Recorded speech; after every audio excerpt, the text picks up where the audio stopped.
ông tổng bí thư mạnh khỏe. Con nói đi. Con chúc ông tổng bí thư mạnh khỏe. Con chúc ông tổng bí thư mạnh khỏe.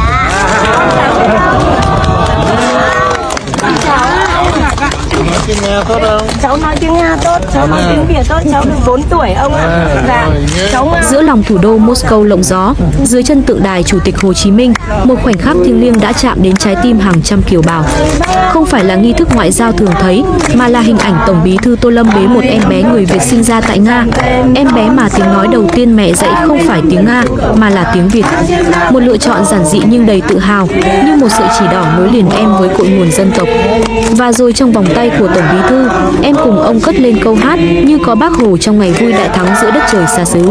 Tình quê hương vang vọng hơn bao giờ hết, hình ảnh thật đẹp đúng không các bạn? con chúc ông tổng bí thư mạnh khỏe. Con nói đi. Con chúc ông tổng bí thư mạnh khỏe. Con chúc ông